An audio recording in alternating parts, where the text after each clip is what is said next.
चलिए, हाँ बेटा केतन शर्मा, आपका बैच का टाइमिंग ये रहेगा।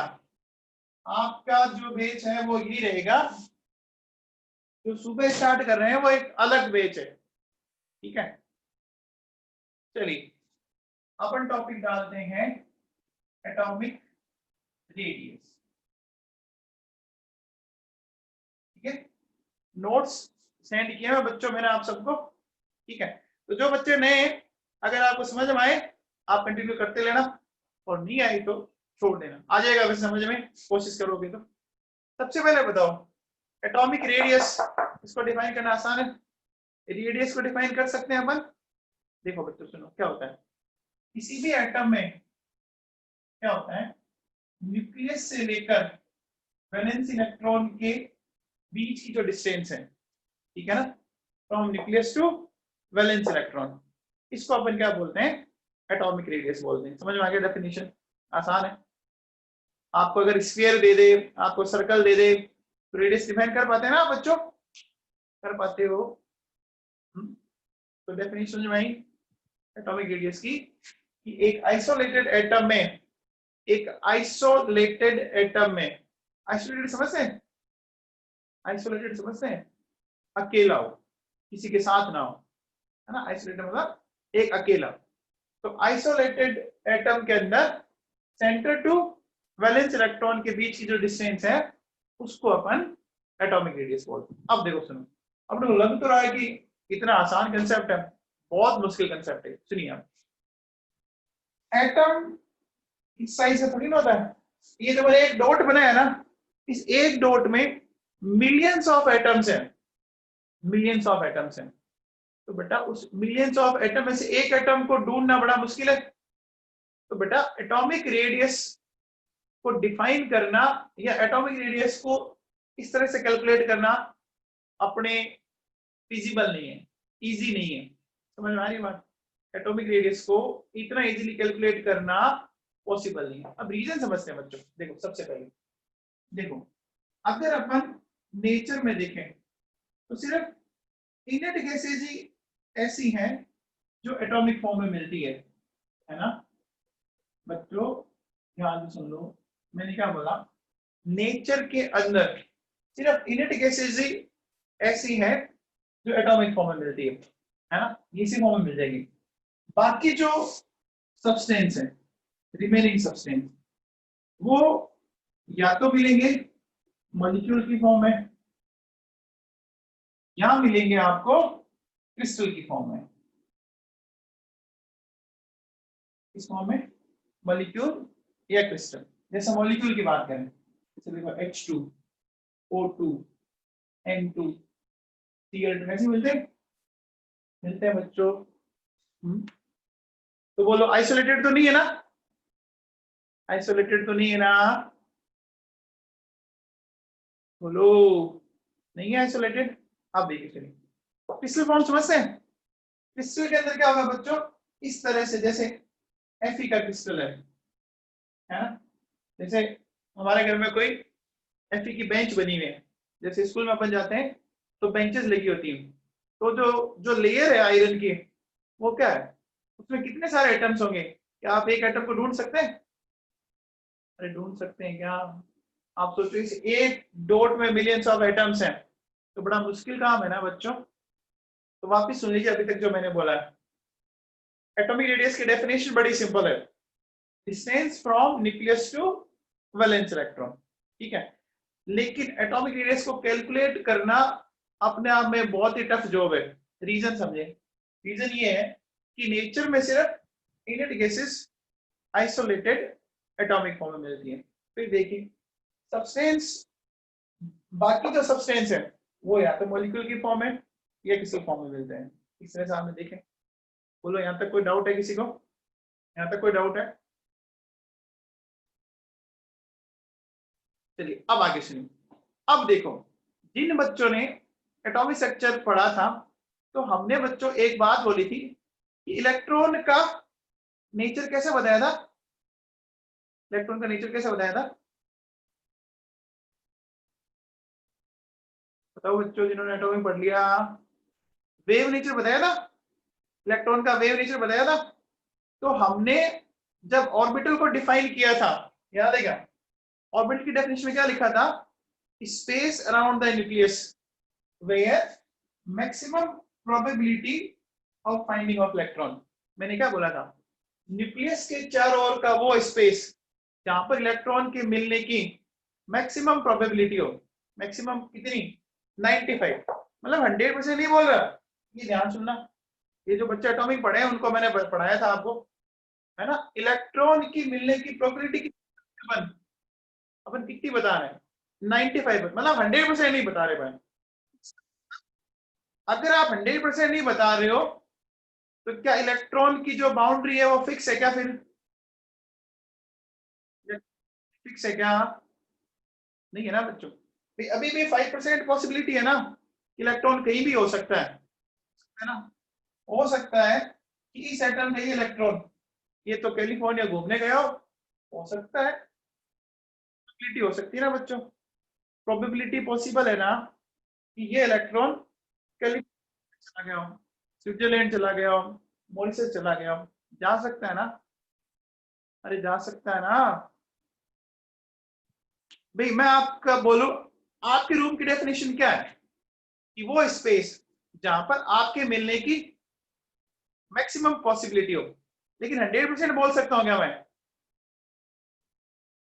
अरे रूम से बाहर भी तो जाते होंगे ना कभी, बोलो कभी मार्केट गए होंगे, कभी फ्रेंड के घर गए होंगे, तो मैं मैक्सिमम तो बोल सकता हूं, लेकिन क्या मैं 100% बोल सकता हूं क्या, 100% बोल सकता हूं क्या, नहीं बोल सकता ना, समझ में आ गया। इसका मतलब इस इलेक्ट्रॉन की बाउंड्री भी फिक्स नहीं है। तो बेटा जब बाउंड्री फिक्स नहीं है तो क्या आप रेडियस को इजीली फाइंड आउट कर पाओगे क्या, नहीं कर पाओगे। अभी तक की बातें कुछ दिमाग में बैठी, अभी तक जो मैंने बोला है आपको समझ में आया क्या, आया, ठीक है।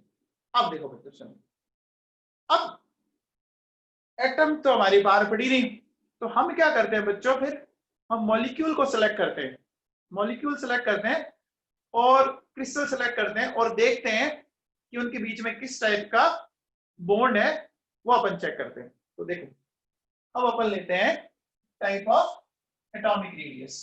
तो समझना बच्चों, बहुत आसान है, समझ में आ जाएगा आपको। देखिए सबसे पहले मैं लेता हूं नंबर 1, कोवेलेंट रेडियस। अच्छा कोवेलेंट बॉन्ड आप कोवेलेंट बॉन्ड जानते हैं, बताइए क्या होता है, कोवेलेंट बॉन्ड कैसे बनता है बच्चों, कोवेलेंट बॉन्ड कैसे बनता है, very good Vinamra Joshi, by equal sharing of electrons, very good very good, बहुत बढ़िया बच्चों, by equal sharing of electrons. और ओवरलैपिंग होती है क्या, ओवरलैपिंग होती है बच्चों, ओवरलैपिंग होती है, अच्छा ठीक है। तो देखो सुनो, बड़ा सिंपल सा कंसेप्ट है, देखो मान लीजिए मैंने एक इस तरह के हाइड्रोजन का मॉलिक्यूल ले लिया सपोज, ठीक है। तो ये जो एरिया है जिसको मैंने लाइन कर रखा है, इस एरिया को क्या बोलते हैं, इस एरिया को क्या बोलते हैं बच्चों,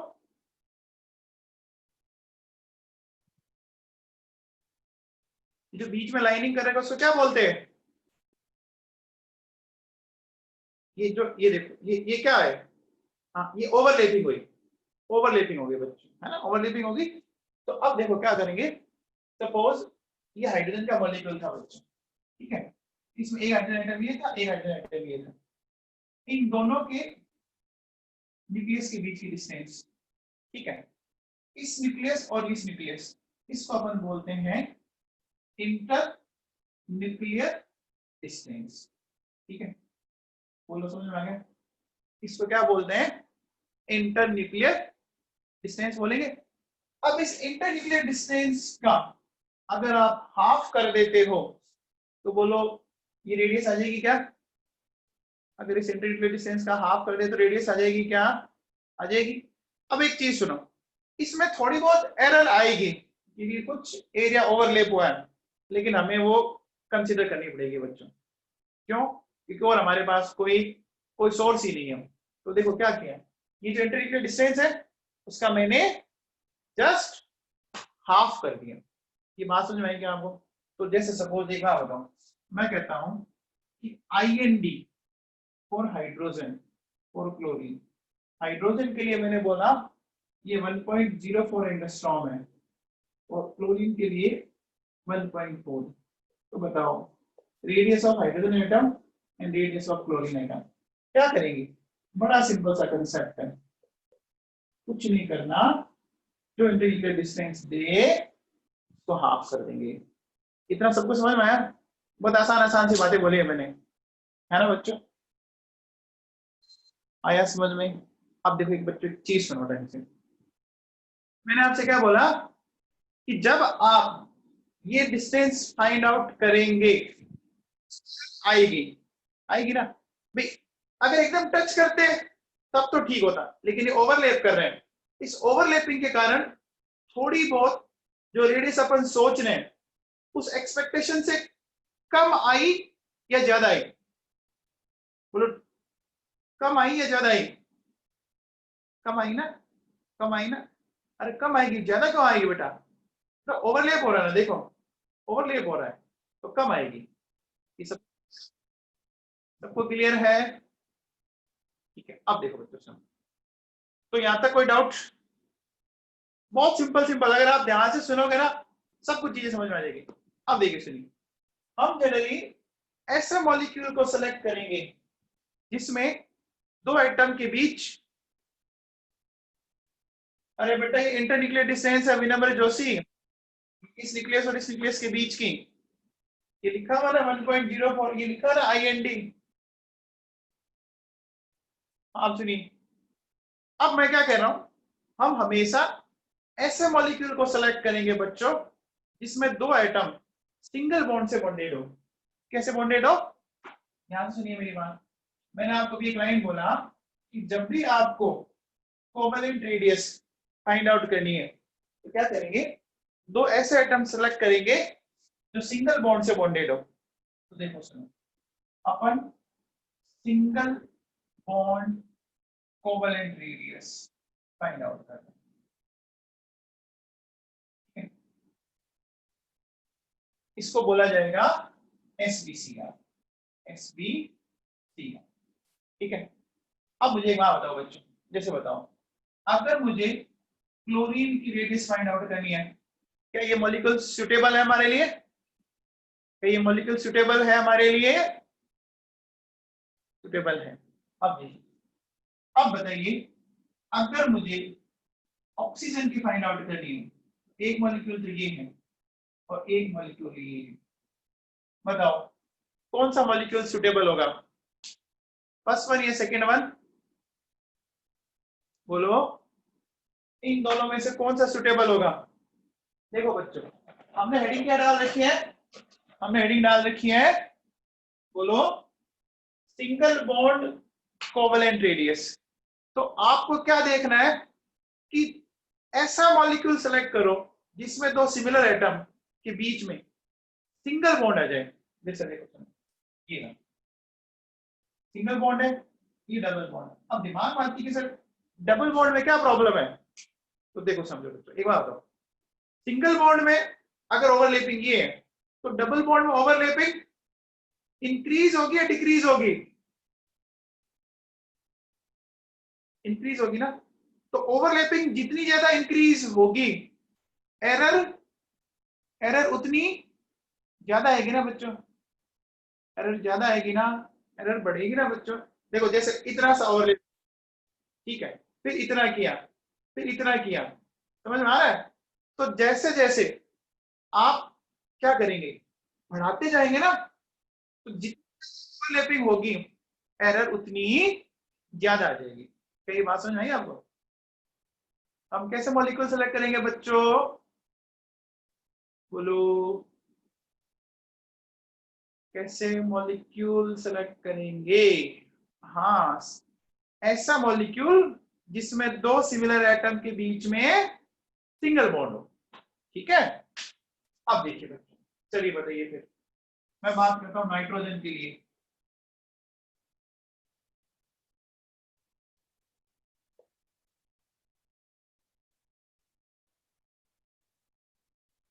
बताओ आपको कौन सा मॉलिक्यूल पसंद आया?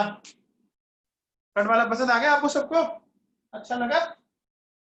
ठीक है, देखो बच्चों ऐसा क्यों लगा, सुनो। देखो ट्रिपल बॉन्ड है, कोई काम का नहीं। डबल बॉन्ड है, कोई काम का नहीं। सिंगल बॉन्ड है, ये ठीक।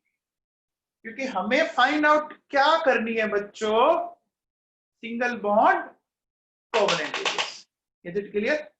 एक बात बताओ बच्चों, देखो अगर मैं ऐसा बोलूं कि यहां नाइट्रोजन नाइट्रोजन की बॉन्ड लेंथ, ये जो लेंथ है वो L1 है, ये L2 है और ये L3 है ना? L1 L2 L3, बताओ L1 L2 L3 कौन सी बॉन्ड लेंथ सबसे ज्यादा होगी? बताओ भाई, कौन सी बॉन्ड लेंथ सबसे ज्यादा होगी? देखो जितना ज्यादा ओवरलैपिंग होगी उतनी मॉलिक्यूल, उतनी एटम पास पास आ जाएंगे, तो बॉन्ड लेंथ कम हो जाएगी ना? समझ में आई बात? बोलो बच्चों। देखो अगर सिंगल बॉन्ड बना तो इतनी ओवरलैपिंग हुई, डबल में और हुई, ट्रिपल में और ज्यादा हुई। तो बच्चों जितना पास आएंगे तो न्यूक्लियस के बीच की डिस्टेंस कम होती जाएगी ना? इंटरन्यूक्लियर डिस्टेंस कम आएगी ना? बोलो समझ में आया? बोलो तो बोलो, देखो क्या बोलेंगे, कौन सा ज्यादा होगा? L3। एक बात सुनो, एक बड़ा सिंपल सा कंसेप्ट, ये जो बीच में जितने बॉन्ड बने होते इसको बोलते हैं बॉन्ड ऑर्डर। तो क्या बोलते हैं? बॉन्ड ऑर्डर बोलते हैं। यहाँ कितने बॉन्ड बने हुए? 3, यहाँ 2, यहाँ 1। बॉन्ड ऑर्डर समझ आ गया? Number of bonds between two atoms. Is it clear? तो मैं ऐसा बोल सकता हूं क्या, मैं ऐसा बोल सकता हूं क्या कि भैया जो बॉन्ड लेंथ है वो बॉन्ड ऑर्डर के इनवर्सली प्रोपोर्शनल हो गई? ये मैंने सही बोला?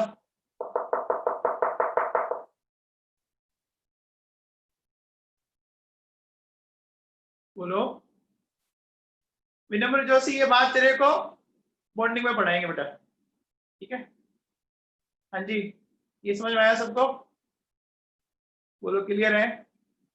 अब देखिए, अब बताओ मैं आपसे कार्बन का पूछूं, तो बताओ कार्बन के लिए आप किसको सेलेक्ट करेंगे? मैं मॉलिक्यूल लिख रहा हूं, आप बताइए मुझे।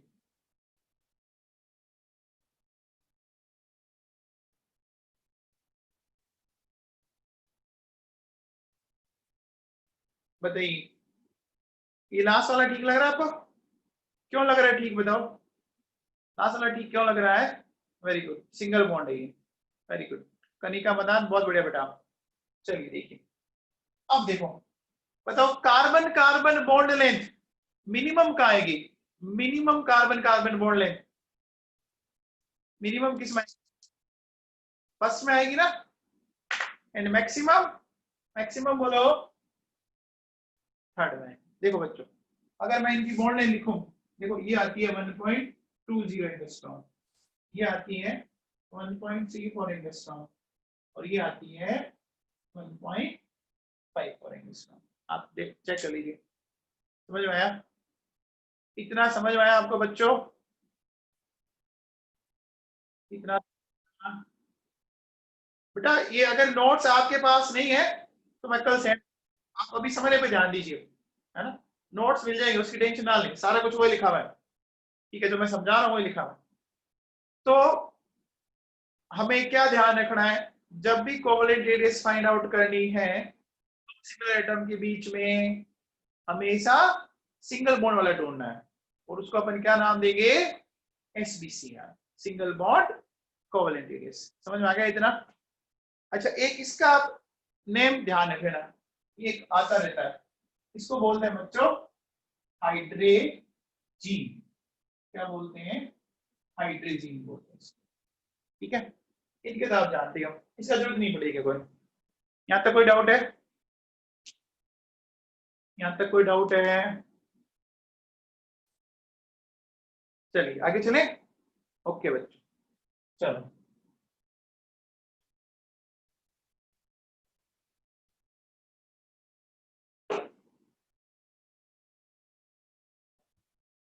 चलिए, अब मैं इस पे एक सिंपल सा क्वेश्चन पूछता हूँ आपसे। आप में से कई मैथ्स के धुरंधर हैं, तो एक चीज बताओ बच्चों। देखो, ये कहता है कि carbon carbon bond length in alkane, वो कह रहा है 1.54 एंगस्ट्रॉम। ठीक है बच्चों, और आपको कहता है कि carbon carbon bond angle, alkane में बॉन्ड एंगल पढ़ा आपने 9th 10th में बच्चों? पढ़ा है क्या? बॉन्ड एंगल समझते हैं आप? बॉन्ड एंगल समझते हैं? बॉन्ड एंगल नहीं समझते? एंगल तो समझते हो, चलो। अरे एंगल तो समझते हो, हाँ ठीक है।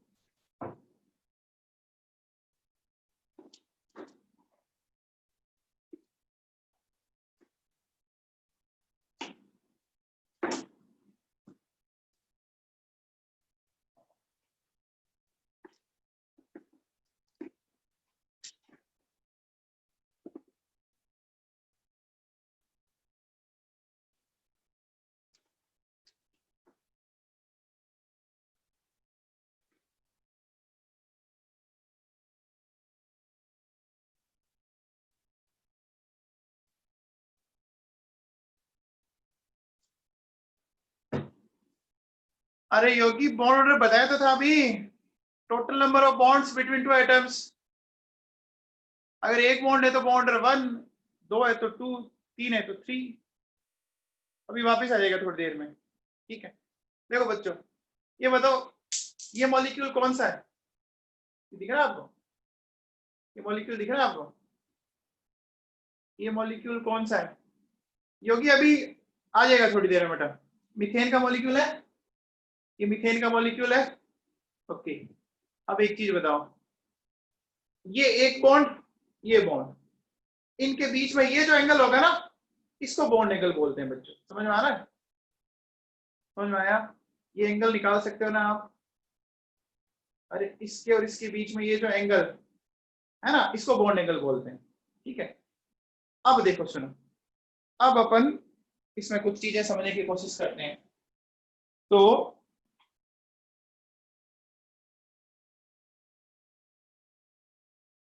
बताओ, ये कौन सा मॉलिक्यूल है? ये कौन सा मॉलिक्यूल हो गया? ये इथेन हो गया। ये हो गया C2H6, इथेन हो गया। हो गया? ठीक है,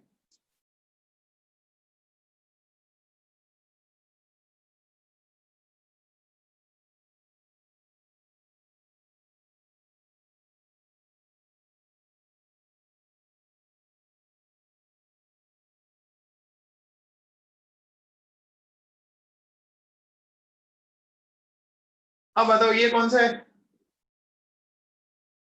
ये प्रोपेन हो गया। हो गया? इतना सबको समझ में आया? अब चलिए, अब मेरा जो क्वेश्चन है ना, वो सुन लीजिए आप ढंग से। कहता है carbon carbon bond length in alkane, ये दिया हुआ है। ठीक है, कार्बन कार्बन बॉन्ड एंगल दे रहा है 109 डिग्री 28 मिनट। ठीक है, वो क्या कहता है कि आपको वैल्यू दे रहा है sin 109 degree 28 minute divided by 2, वो कह रहा है 0.82। वो कहता है calculate distance between first and third carbon in propane. ठीक है, आपको किसी चीज में डिस्टेंस फाइंड आउट करनी है, first and third carbon of propane. ये प्रोपेन था अभी मेरे हाथ में, बोलो, मेरे हाथ में ये प्रोपेन का मॉलिक्यूल है बच्चों, बोलो। देखो, ये फर्स्ट, ये सेकंड, ये थर्ड, हमें ये डिस्टेंस फाइंड आउट करनी है, फर्स्ट और थर्ड के बीच वाले। बता देंगे कितनी होगी? बताओ, आप में से कोई बता सकता है?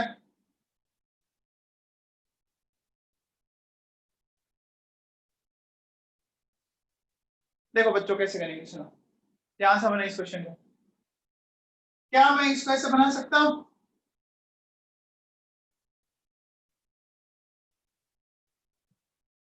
बोलो। ये कार्बन फर्स्ट, ये सेकंड और ये थर्ड, ऐसा बना सकते हैं क्या? आप देखिए ऐसे तो दिख रहा है ये देखो एग्जैक्टली ऐसे ही तो दिख रहा है ये देखिए, ये यहाँ पर, फिर यहाँ और फिर यहाँ, दिख रहा है सबको? अब देखो, अब देखिए एक बार बताओ, इसने क्या बोला, ये कार्बन फर्स्ट, ये कार्बन सेकंड, तो बॉन्ड एंगल ये दिया हुआ आपको, कितना दिया हुआ है बताओ? बॉन्ड एंगल कितना दिया हुआ है? ये दिया हुआ है, बोलो दिया हुआ है, दिया हुआ है क्या? 109 डिग्री 28 मिनट। अब एक बात बताओ, ये कार्बन है और ये कार्बन है, ये लेंथ कितनी दी है आपको बताओ? ये लेंथ कितनी दी हुई है? 1.5 दी हुई है। ओके भाई, अब बताइए क्या मैं इसको इस तरह से फाइंड आउट कर सकता हूँ क्या? कितनी डिस्टेंस फाइंड आउट कर लो? जो ये डिस्टेंस होगी वो ये होगी क्या? बोलो, जो ये डिस्टेंस होगी वो ये होगी क्या? तो एक बार बताइए, ये पूरा एंगल अगर 109 डिग्री 28 मिनट है, तो बताओ इसका हाफ कितना हो गया? ठीक हो गया, फिर हाफ ही हो गया क्या बच्चों? हाफ हो जाएगा ना, ये जस्ट हाफ हो जाएगा ना, यहाँ से लेकर यहाँ तक 109 डिग्री 28 मिनट डिवाइडेड बाई, बोलो हाफ हो जाएगा क्या? कितना समझ में आएगा? अब बताओ, अगर मैं यहां तक x मान लूं, इसको मैंने x मान लिया, अब बताओ आप निकाल सकते हैं? क्या लगाएं बोलो? ट्रिग्नोमेट्री लग जाएगी क्या? ट्रिग्नोमेट्री लग जाएगी, बोलो क्या लगाएं? देखिए, क्या मैं ऐसा लिख सकता हूं, sine 109 degree 28 minute divided by 2, ठीक है? तो आप बताओ, मैं ऐसा लिखूंगा? बोलो सही लिखा है क्या? ये एंगल तो इसके सामने x हो गया परपेंडिकुलर, और ये हाइपोटेनस हो गया, अरे परपेंडिकुलर एंड हाइपोटेनस समझ में आया क्या? सबको क्लियर है? बोलो यहां से x की वैल्यू निकल जाएगी, x की वैल्यू निकल जाएगी, तो x की वैल्यू देखो, ये वैल्यू आपको गिवन है, इसकी वैल्यू गिवन है, देखो कितनी, 0.82, ये गिवन है आपको, तो यहां से x बच्चों कितना आ रहा है? 1.26 एंगस्ट्रॉम आ रहा है क्या? x कितना आ रहा है? कितना आ रहा है बोलो? x कितना आ रहा है? कितना आ रहा है क्या? आ रहा है? तो बताओ अगर x 1.26 आया, तो अगला भी इतना आएगा, इतना आ जाएगा क्या? आ जाएगा। तो डिस्टेंस बताओ कितनी हो गई? कितनी हो गई? 2.52 हो गई। बोलो समझ में आया? क्लियर है सबको? सबको क्लियर है?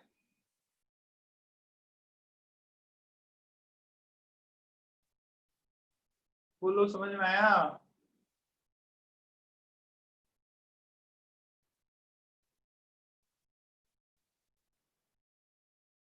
चलिए आप बताइए, ये प्रोपेन है बच्चों, ये प्रोपेन है।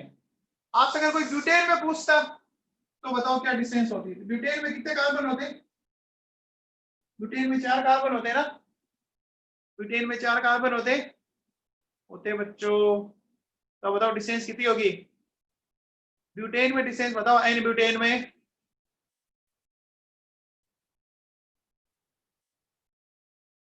इसमें कितना और एडिशन कर दें? 2.52 में, 2.52 में कितना कर दें? देखो, जैसे यहां से यहां तक ये हो गया, फिर ये हो गया कि नहीं हो गया बच्चों? फिर ये हो गया, तो क्या मैं ऐसा कह सकता हूं कि 1. बोलो 26 इंटू 3 कितना आ जाएगा क्या? 1.26 इंटू 3 आ जाएगा क्या? ये मैंने सही किया है क्या? बोलो, सबको क्लियर है? ठीक है। अच्छा अब बताओ, अब बताइए, अगर मैं कंटेन करता, अब बताओ कंटेन में कितनी आएगी distance? Very good. Kothari ji समझ में आ रहा है? कोठारी जी,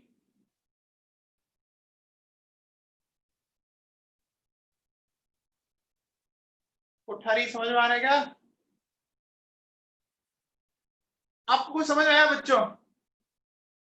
देखो, एक चीज आप सिंपल से याद रखो कि 1.26 ये डाटा मेरे हिसाब से आप लर्न कर लो, ठीक है? अब जितने कार्बन है ना, उससे एक कम करके मल्टीप्लाई कर दो, है ना? बताओ, आप बताओ, प्रोपेन में कितने कार्बन है? प्रोपेन में कार्बन कितने हैं? 3। और मल्टीप्लाइड कितने से किया अपने? 2 से किया। पेंटेन में कितने से किया? 4 से किया। समझ में आएगा? तो अगर मान लो मैं आपको कहता हूं एक 10 कार्बन की एल्केन है, 10 कार्बन की एल्केन है, तो मल्टीप्लाई कितने से करेंगे? 9 से करेंगे। सबको क्लियर है ये बात? बोलो क्लियर है? सबको क्लियर है ना? ओके, कर लोगे आप? किसी को डाउट तो नहीं? आसान है बच्चों, मैथ्स ही है, कुछ नहीं लिखा मैंने तो। ठीक, ओके, चलिए अब नेक्स्ट क्वेश्चन करते हैं अपन। नेक्स्ट देखो बच्चों, आपको ये कह रहा है कि ये कहता है कि if covalent radius is an additive property, then calculate distance between two iodine atom in following.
ये क्वेश्चन है बच्चों, है ना? If covalent radius is an additive property, ठीक है बेटा? वैभव कैसे कैलकुलेट कर ले? वही आएगा, जिगजैग ऐसी चलेगी, जुड़ेगा ना तो वैसे ही आता जाएगा आपका। हाँ जी, तो ये क्या कहता है कि इन मॉलिक्यूल के अंदर इस आयोडीन के बीच की डिस्टेंस, डिस्टेंस, ठीक है, और इसकी डिस्टेंस फाइंड आउट करनी है। आपको जो रिक्वायर्ड डाटा है वो सारे गिवन है आपको। तो आप में से कई मैथ्स के धुरंधर हैं, बताओ बच्चों कैसे करेंगे? सबसे पहले इसको जानते हो, ये रिंग क्या है? ये रिंग क्या है तो क्या बोलते हैं? इस रिंग को क्या बोलते हैं? बेंजीन बोलते हैं क्या? बोलते हैं। अच्छा, बेंजीन हेक्सागोनल है बच्चों? बेंजीन हेक्सागोनल है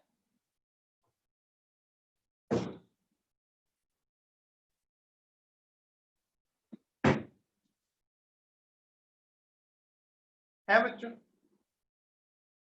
देखो बच्चों, ये दिख रही है बेंजीन, ये बेंजीन दिख रही है। अब मुझे क्या बताओ, इस बेंजीन को अगर मैं आपको बताऊं, देखो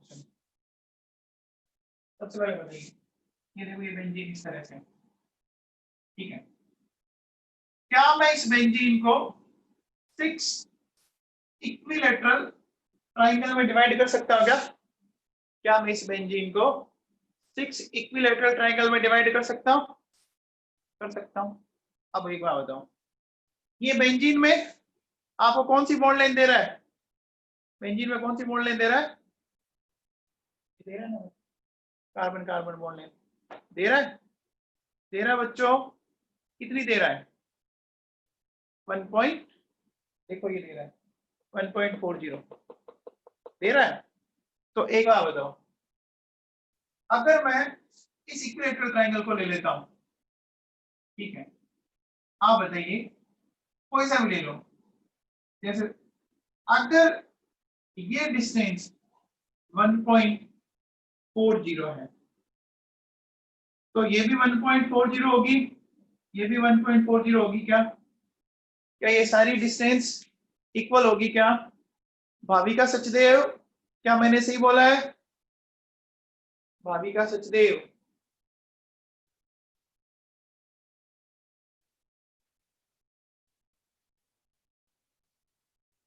ये सबको समझ में आएगा इतना? 6 इक्विलैटरल ट्रायंगल समझ में आएगा सबको? सबको क्लियर है 6 इक्विलैटरल ट्रायंगल? अब देखो बच्चे का अपन सबसे पहले इसको फाइंड आउट करते हैं। ठीक बात बताइए, इसको कैसे करेंगे? चलो चेक करते हैं। देखो सुन, मैं एक बार बाकी हटा देता हूं, मुझे थोड़ा स्पेस चाहिए, है ना? इस एक को रखते हैं, फिर डाटा मेरे को याद है, कोई दिक्कत नहीं। अब देखो सुन, सबसे पहले बताओ, ये जो है, देखो ये इस तरह की स्ट्रक्चर है, ये ऐसी structure, ठीक है। आप बताइए, सबसे पहले बताओ, ये कार्बन और आयोडीन के बीच की डिस्टेंस बता सकते हैं क्या आप? तो बड़ा सिंपल है, इसने बोला है कि कैसी प्रॉपर्टी है? एडिटिव प्रॉपर्टी है कार्बन और आयोडीन। तो क्या बोलोगे, बोलो। तो कार्बन की रेडियस कितनी दी थी? कार्बन की रेडियस कितनी दी थी? 0.77।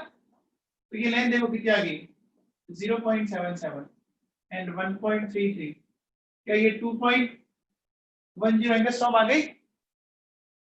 बोलो आ गई क्या? आ गई क्या? आ गई। अब मुझे एक बात, आपको इतना तो समझ में आ गया कि यहां से लेकर यहां तक की डिस्टेंस कितनी आ गई? 2.10 एंगस्ट्रॉम। इतनी क्लियर है क्या? ये क्लियर है क्या? ये 2.0 समझ में आई क्या? अरे बच्चों सिंपल मैथ्स है। आप देखो, आप बताओ, सेंटर से लेकर ये डिस्टेंस बताओ, ये डिस्टेंस बताओ कितनी होगी? ये कितनी होगी? ये देखो अभी निकाला ना बेटा, इक्विलैटरल ट्रायंगल बन रहा है, चेक करो। इक्विलैटरल ट्रायंगल बन रहा है, तो ये अगर 1.40 तो ये भी 1.40 होगी, तो बच्चों ये भी 1.40। तो आप मुझे बताओ, उस आयोडीन एटम की सेंटर तक डिस्टेंस अब कितनी होगी? बता दो, बताओ कितनी होगी? टोटल कितनी होगी?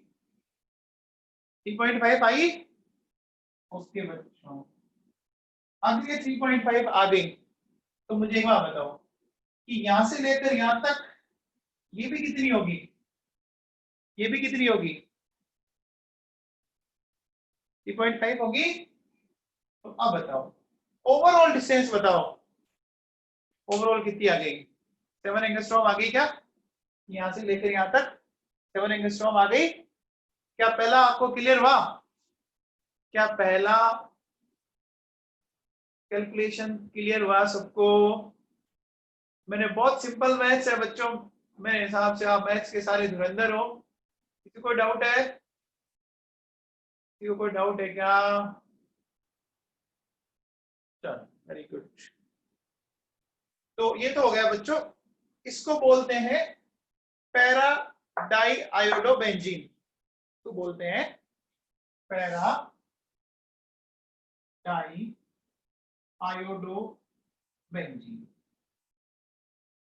अब बच्चों हमें इसमें फाइंड आउट करना है, मैं आयोडीन एटम कैसे दिखा देता हूं।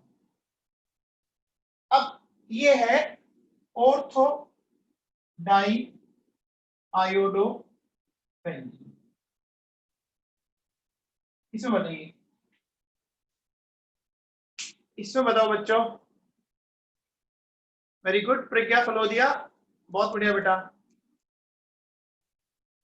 देखो बहुत आसान है ये, बहुत ही सिंपल है। आप बताइए क्या मैं ये ट्राइंगल बना लूं क्या, ये ट्राइंगल बना लूं, ये ट्राइंगल बना लूं क्या, बोलो क्या ये ट्राइंगल सी बनाया क्या।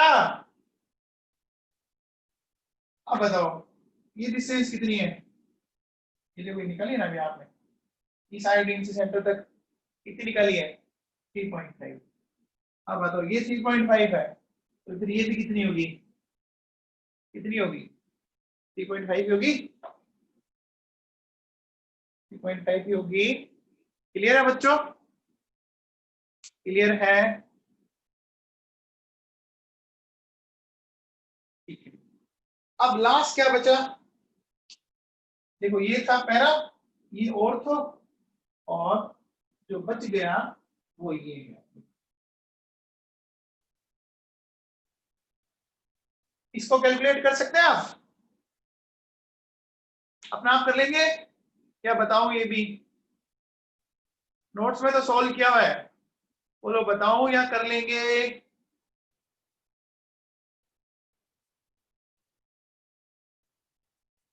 अरे कुछ तो बोलो यार, कर लोगे क्या,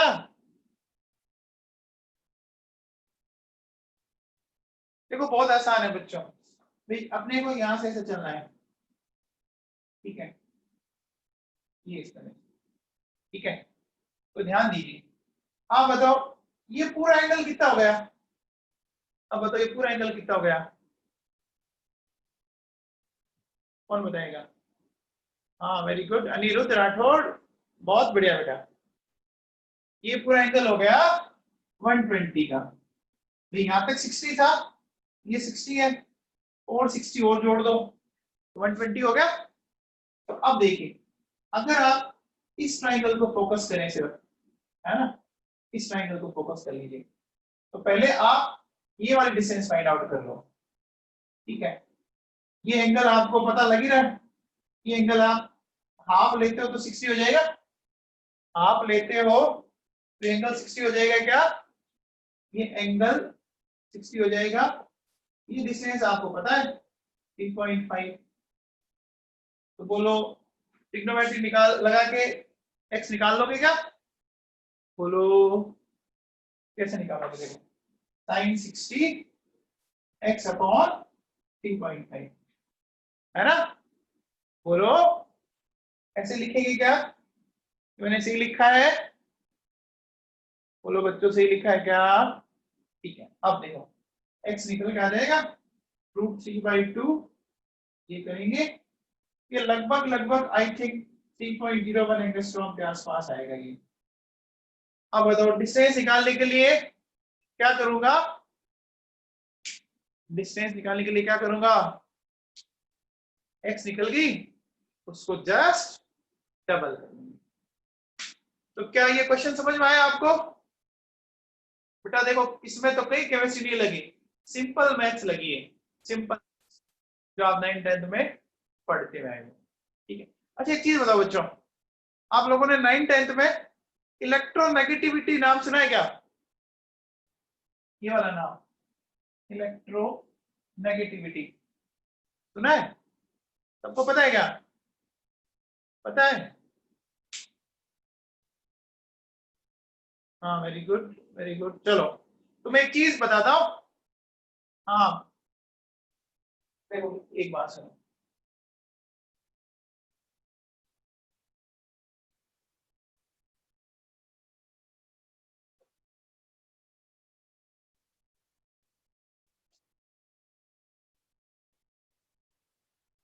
लास्ट वन का नेम था बेटा ऑर्थोडाइएडोबेंजीन। देखो सुन लो क्या करना है आपको। देखो अगर ये ऐसी कंडीशन है, इसको 1 बोल दो, इसको 2 बोल दो, इसको 3 बोल दो, इसको 4 बोल दो। अगर 1 और 2 पे जोड़ा तो उसको बोलेंगे ऑर्थो, 1 और 3 पे जोड़ोगे तो मेटा, और 1 और 4 पे जोड़ोगे तो पैरा हो जाएगा। तो ऐसे यहाँ रख लो आप, ये O है, ये M है और ये P है, ये ओम प्रकाश है। कौन है? ये ओम प्रकाश। याद आ जाएगा? ठीक है, चलिए अब वापस लौटते हैं अपन।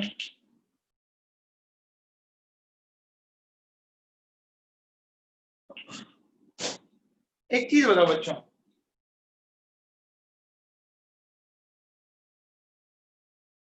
ये जो दो मैंने बॉन्ड बनाए, क्या इसमें कुछ डिफरेंस होगा? क्या डिफरेंस होगा? क्या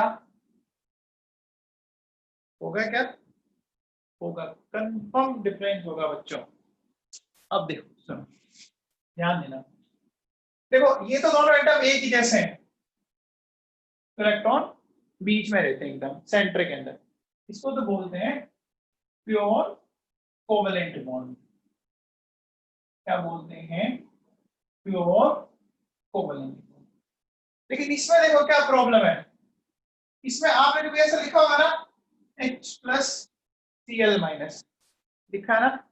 ऐसा लिखा ना बच्चों ने 9th में। इसका मतलब क्या होगा? इलेक्ट्रॉन ज्यादा से ज्यादा के पास जाएंगे, जाएंगे क्या? इलेक्ट्रॉन किसके ज्यादा क्लोज होंगे? इलेक्ट्रॉन किसके ज्यादा क्लोज हो गए? क्लोज हो गए। एक बात बताओ, यहाँ कोई चार्ज नहीं है, यहाँ कोई चार्ज नहीं है क्योंकि दोनों एक ही जैसे हैं, ठीक है ना? यहाँ तो कोई चार्ज नहीं है और यहाँ चार्ज है। एक बात बताइए बच्चों, जब चार्ज प्लस और माइनस है तो उनके बीच में अट्रैक्शन होगा या रिपल्शन होगा? अट्रैक्शन होगा। तो अट्रैक्शन होने से ओवरलैपिंग और बढ़ेगी या घटेगी? ओवरलैपिंग इंक्रीज होगी या डिक्रीज होगी? इंक्रीज होगी। सपोज जैसे ये थी तो ओवरलैपिंग और बढ़ेगी, ओवरलैपिंग बढ़ेगी तो बॉन्ड लेंथ क्या होगी? डिक्रीज हो जाएगी ना? अरे समझ में आया बेटा? प्लस और माइनस के बीच में अट्रैक्शन बढ़ेगा तो ये ओवरलैपिंग को इंक्रीज करेगा, ओवरलैपिंग इंक्रीज होगी तो बॉन्ड लेंथ डिक्रीज हो जाएगी। ये बात समझ में आई? ये बात समझ में आई? बोलो। अब देखो बच्चों सुनो क्या करेंगे इसमें, ध्यान देना। अगर हमें यहाँ पर सपोज जैसे ये ए और बी ऐसे कोई एटम है, ठीक है? तो अब अगर हमें ए और बी की बॉन्ड लेंथ निकालनी हो, इसका एक फॉर्मूला आता है, देखो R A plus R B minus 0.09 difference in electronegativity. अभी समझ में आए तो ठीक है, नहीं तो इलेक्ट्रोनेगेटिविटी टॉपिक पढ़ाऊंगा उस टाइम पे एकदम ढंग से आ जाएगा।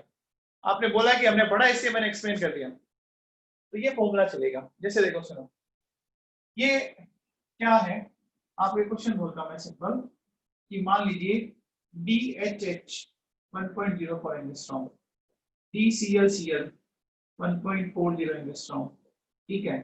इलेक्ट्रोनेगेटिविटी इसमें दे रखी है देखो H और Cl की 2 and 3.0, ठीक है, ये इसे दे रखा है। ये क्या कहता है कि आप फाइंड आउट कीजिए H और Cl के बीच की डिस्टेंस फाइंड आउट कीजिए।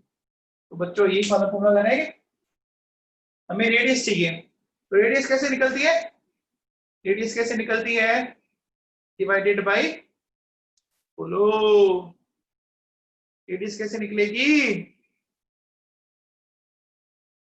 डिवाइडेड बाय 2 करो और क्या, तो देखो 1.04 divided by 2 plus 1.40 divided by 2 minus 0.09 delta En, ये क्या है, ये है डिफरेंस इन इलेक्ट्रोनेगेटिविटी। इसमें डिफरेंस है, तो डिफरेंस है इलेक्ट्रोनेगेटिविटी। ये दिया हुआ देखो आपको वैल्यूज, बोलो डिफरेंस, बोलो डिफरेंस कितना है, 0.9 है, तो इसको मल्टीप्लाई कर देंगे 0.9 कर देंगे, बोलो समझ में आया तो ठीक है, नहीं तो En मैं वापस एक्सप्लेन करूंगा मैं इसको। यहां तक कोई डाउट, यहां तक कोई डाउट, चलिए आगे चलते हैं।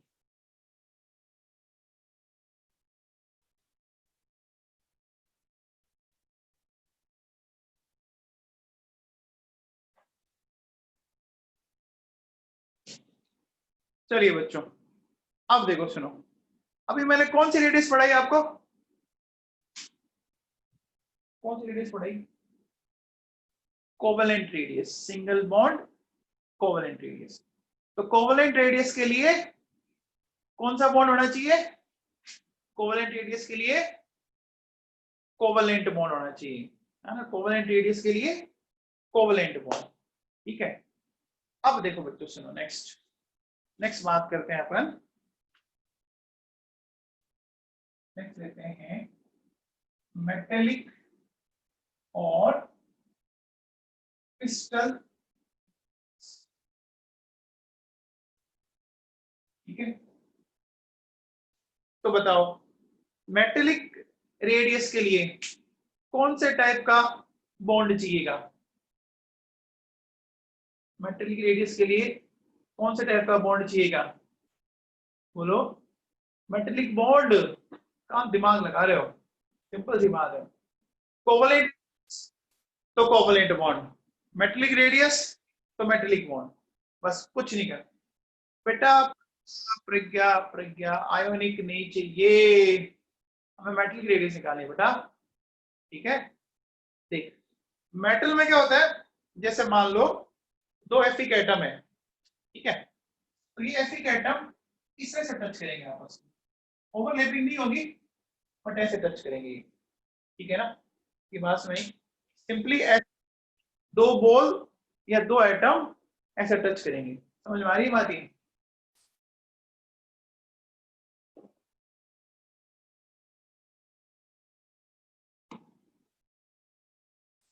देखो ये जैसे दिख रही है आपको दो बॉल, ये दो बॉल दिख रही है, ये सिर्फ यहां टच कर रही है, ओवरलैप नहीं हो रहा, ओवरलैपिंग नहीं हो रही, जबकि कोवेलेंट बॉन्ड में ओवरलैपिंग हो रही थी क्या, कोवेलेंट बॉन्ड में ओवरलैपिंग हो रही थी, ठीक है।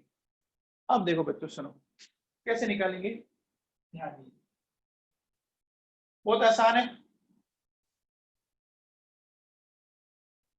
ये इंटरन्यूक्लियर डिस्टेंस आ जाएगी, इसको क्या बोलेंगे, इंटरन्यूक्लियर डिस्टेंस, ठीक है।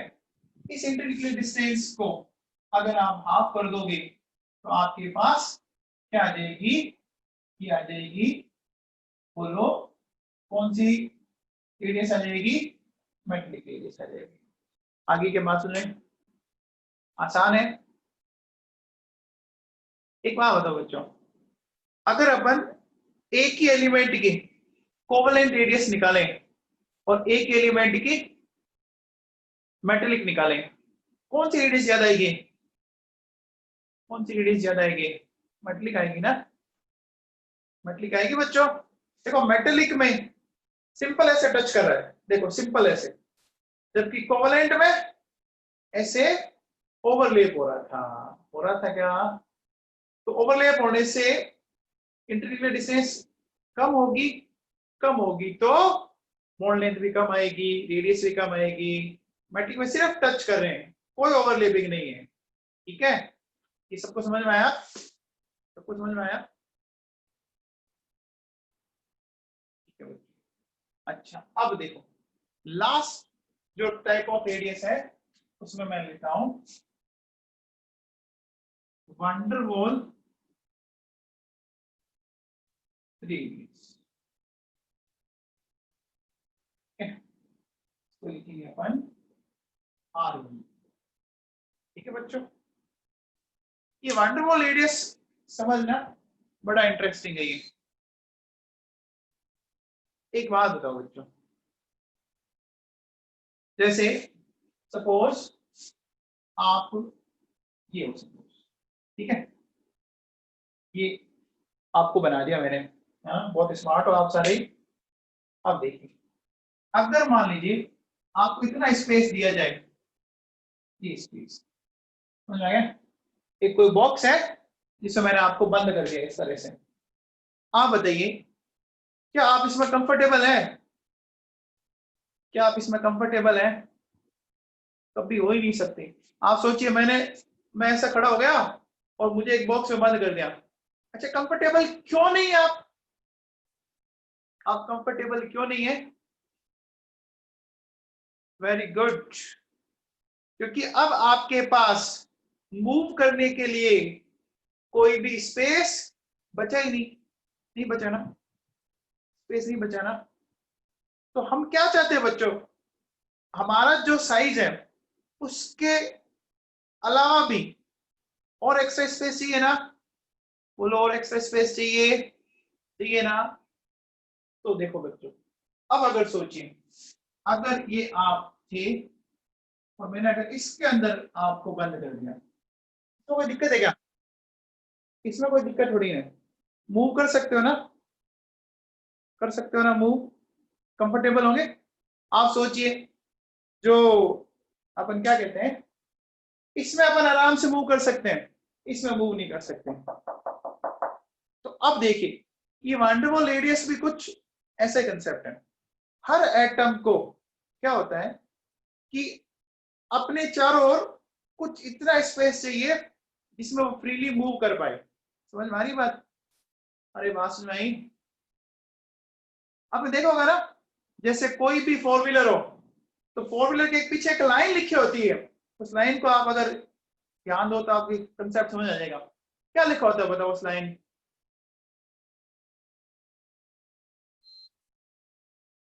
पीछे एक लाइन लिखी होती है, क्या लिखा होता है? कीप डिस्टेंस लिखा होता है। अरे लिखा होता है कीप डिस्टेंस लिखा होता है ना बच्चों? ऐसा है नहीं कि ले जाके ठोका ले, है ना? लिखा होता है ना कीप डिस्टेंस, ताकि आप आगे पीछे अगर मूव करना हो तो इतना स्पेस हो कि कोई प्रॉब्लम क्रिएट ना हो, है ना? अब देखो बच्चों सुनो, अब वंडरवॉल रेडियस ऐसे मॉलिक्यूल या ऐसे एटम में डिफाइन होगी जो आपस में कनेक्ट नहीं है। जैसे मान लीजिए, देखो ये नियोन का एक एटम है और ये नियोन के एक दूसरा एटम है। ये मान लीजिए नियोन के दो एटम है। समझ में आ गया? बोलो समझ में आ गया? क्या इनर्ट गैसेस बॉन्ड बनाती है क्या? आपस में बॉन्ड बनाती है इनर्ट गैसेस? नहीं बनाती ना? हाँ बेटा, सारे सारे all noble gases inert gases bond बनाती है क्या?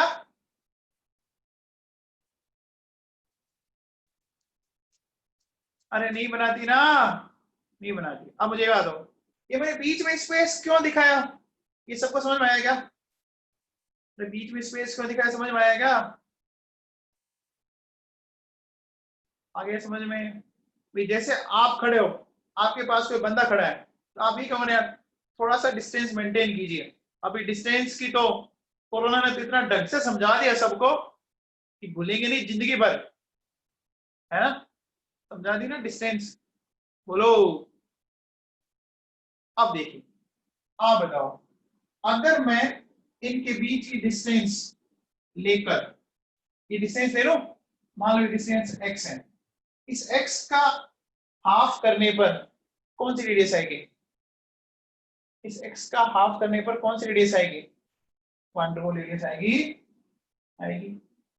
अब बताओ, आपने 3 टाइप की रेडियस पढ़ी, कौन कौन सी?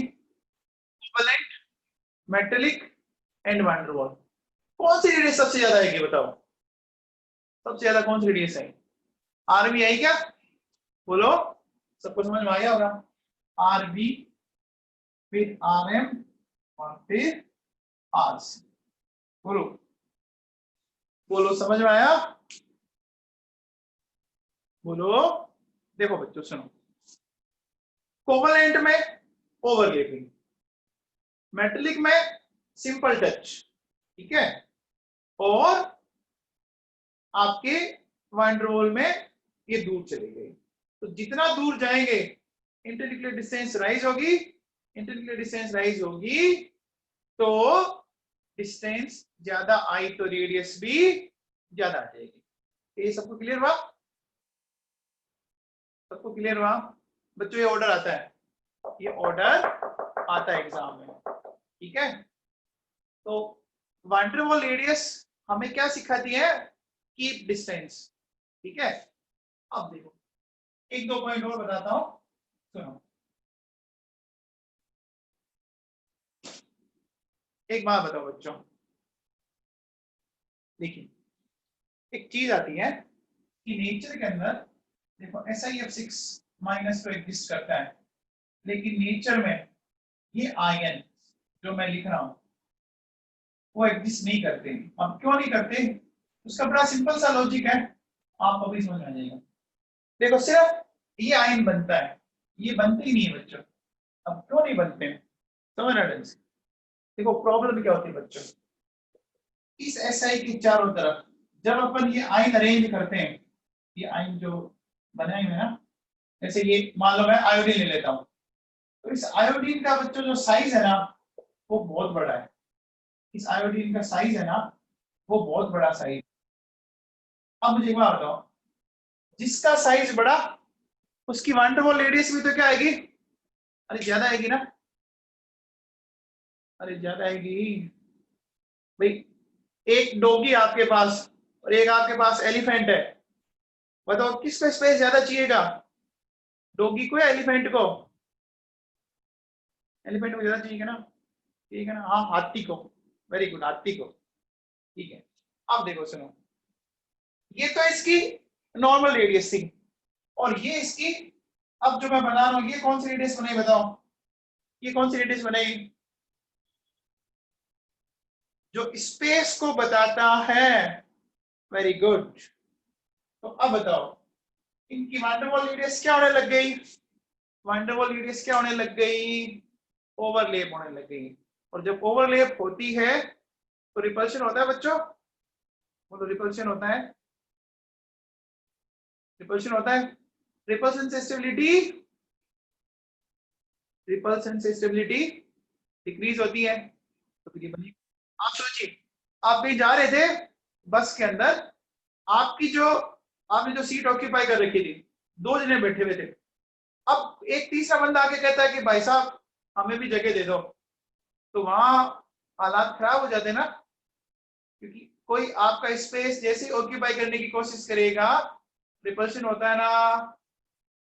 अरे 3 जने बैठ पाते हैं क्या? फिर नहीं बैठ पाते ना। तो समझ में आ गया है ना?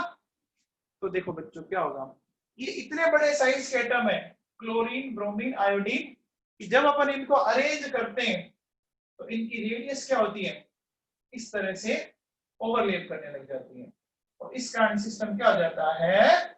अनस्टेबल हो जाता है। समझ में आया सबको? सबको समझ में आया? वंडरवॉल रेडियस बड़ा सिंपल है, चाहे कोरोना से समझ लो और चाहे कीप डिस्टेंस से समझ लो आप, ठीक है। बेटा इतना पढ़ना, कल आप इतना पढ़ के आना ताकि अगला अपने को ढंग से समझ में आएगा। अच्छा जेड इफेक्टिव ढंग से पढ़ के आना जरूर, है ना।